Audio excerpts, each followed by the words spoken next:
இந்த ஜனவரி மாதம் 2026 எப்படி இருக்கும்? எடுத்த காரியத்தை செய்து முடிப்பதற்குள் பல தடைகளை சந்திக்க வேண்டியது இருக்கும். வேலை இல்லாதவருக்கு உங்கள் தகுதிக்கு ஏற்ற சிறந்த வேலை கிடைக்கும். உடன் பணிபுரிவோருக்கு மேல் அதிகாரிகளுக்கு உங்களுக்கும் சில சங்கடங்களை ஏற்படுத்தலாம். பொதுவில் நன்மையே இந்த மாதத்தில் முதல் தரமாக நடக்கும். கேட்டை நட்சத்திரத்தை சார்ந்தவர்களுக்கு, விருச்சிக ராசியை சேர்ந்தவர்களுக்கு இந்த ஜனவரி மாதம் 2026 எதிலும் நல்லதை கெட்டதை நிர்ணயிக்கும் திறமை குறையும்.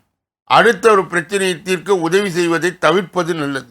நீங்கள் உழைத்த அளவுக்கு எதிர்பார்த்த பலன் கிடைக்காமல் போகலாம். பொறுமையை, உங்கள் கடமையை சரியாக செய்யவும். உடன் பணிபுரிவோரால் மிகுந்த நன்மைகள் உண்டாகும். விருச்சிக ராசியை சேர்ந்தவர்களுக்கு இந்த ஜனவரி மாதம் 2026 கடைபிடிக்கக்கூடிய தெய்வீக பரிகார முயற்சிகள் என்னென்ன? வள்ளி தேவ சேனா சமோதரராய் உள்ள முருக பெருமானை அர்ச்சனை செய்து வணங்க எல்லா துன்பங்களும் நீங்கி வாழ்வில் இன்பம் உண்டாகும். அதிர்ஷ்ட கிழமைகள் ஞாயிறு, செவ்வாய், வியாழன்.